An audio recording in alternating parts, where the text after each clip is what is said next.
அர்ஜுன் கிட்ட பொறுப்பை ஒப்படைக்கிறேன்னு சொல்லி அவனை தயாராக சொல்லிட்டு எதுக்காக உங்க முடிவை மாத்துறீங்க? பெரிய இடத்துல உட்கார வைக்கிறதா அவன் மனசுல ஆசையை வளர்த்துட்டு கடைசியில் இப்படி அவமானப்படுத்திட்டீங்களே. அவமானப்படுத்த நான் இல்லைன்னு உனக்கு தெரியும் அர்ஜுன். என் நம்பிக்கையை தகர்த்து உடைச்சிட்ட. நம்பிக்கையை தகர்த்துட்ட, ஏமாத்திட்ட, இப்படி அவமானப்படுத்திட்ட. இப்ப என்னதான் சொல்ல வர்றீங்க? கொஞ்சம் புரியுத மாதிரி தான் சொல்லுங்களேன். உன் பையனையே கேளு, புரியுற மாதிரி சொல்லுவான். அவனுக்கே உண்மை தெரியாம இருக்கலாம்.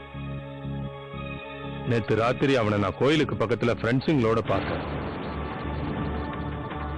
திடீர்னு ஏன்பா இப்படி செஞ்சீங்க? நான் இந்த பொறுப்பை ஏத்துக்கலன்னு ஏற்கனவே உங்ககிட்ட சொல்லியிருக்கேன்ல. நான் தான் சொன்னேன் இல்ல, நான் அமெரிக்கா போக விரும்புறேன், இனிமேலே என் கரியரை மாத்தி அமைச்சுக்க போறேன்னு சொன்னேன்ல. அப்படி இருக்கும்போது எல்லாருக்கும் முன்னாடி நீங்க இப்படி, என்னால இதை ஏத்துக்க முடியாது.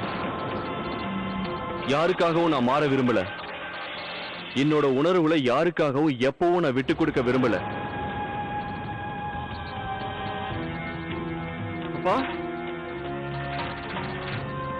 அப்பா, வாசு, டாக்டர் சீக்கிரம் கூப்பிடு. வேண்டாம் தேவா, உன்னால எப்படி உன்னுடைய முடிவை தள்ளி போட முடியாதோ அதே மாதிரி என்னோட வாழ்க்கை முடிவையும் என்னால தள்ளி போட முடியாது.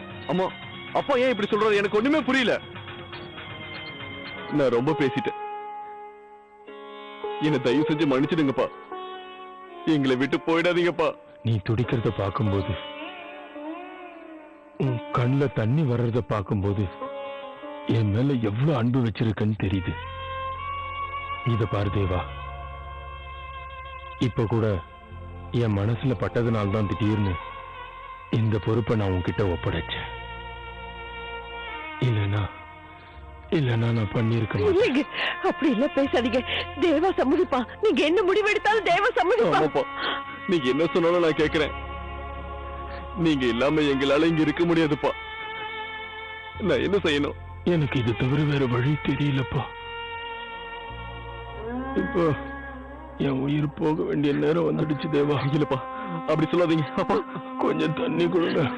போங்க போங்க, யாரோ தண்ணி கொண்டு வாங்க. சீக்கிரம் தண்ணி கொண்டு வா. யாரோ தண்ணி கொண்டு வாங்க.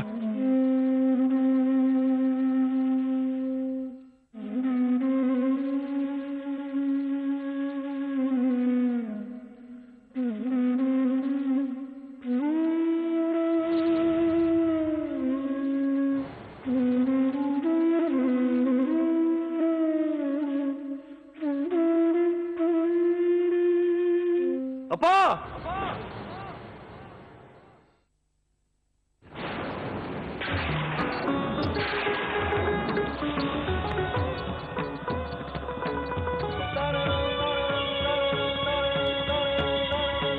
நான் கூட எதிர்பார்க்கலையே உன்னோட அதிர்ஷ்டம் இவ்வளவு கேவலமா இருக்கும்னு. எவ்வளவு எவ்வளவு நல்ல மனுஷன் அந்த சம்பந்தி. இப்ப அந்த புண்ணியவா உன்னால போய் சேர்ந்துட்டாரு. நீ எதுக்கு இங்க வந்த? தேவா உன்னை பாக்குறதுக்குள்ள முதல்ல இங்க இருந்து நீ கிளம்பி தொலை. நீங்களே எல்லாத்தையும் பார்த்துட்டு இருக்கீங்களா ராதிகா? தேவாவை இந்த நிலைமையில என்னால பார்க்க முடியல. இப்ப இப்ப எல்லாமே இங்க மாறி போச்சு. அவ ஆசைப்பட்டது எதுவும் அவனுக்கு கிடைக்காம போச்சு. இப்போ உங்களுடைய வார்த்தை மட்டும்தான் அவனுக்கு ஆறுதலா இருக்கும். உங்களால தான் அவனை சமாதானப்படுத்த முடியும். நீங்க எதுக்காக யோசிக்கிறீங்கன்னு எனக்கு தெரியுது. இன்னும் சரியான சமயம் வரல. ஆனா எனக்கு ரொம்ப பயமா இருக்கு. அந்த சரியான சமயம் வராமலே போயிடுமோன்னு, உங்களை விட்டு அவன் நிரந்தரமா பிரிஞ்சிடுவானோன்னு பயமா இருக்கு.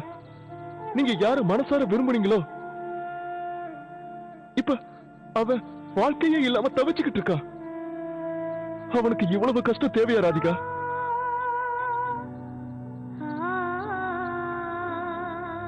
கண்ணா, ஒரு பொண்ணோட வாழ்க்கை கெட்டு போயிடக்கூடாதுங்கிறதுக்காகத்தான் இவ்வளவு நாள நான் என் உறவை மறைச்சு வாழ்ந்தேன். ஆனா இனிமே முடியாது. தர்மத்தை காப்பாத்த நான் சில முடிவுகளை எடுத்தே ஆகணும். இந்த நேரத்துல ஒரு பொண்ணு தன் கணவனோட வாழணுங்கிறது தான் பத்தினி தர்மம்.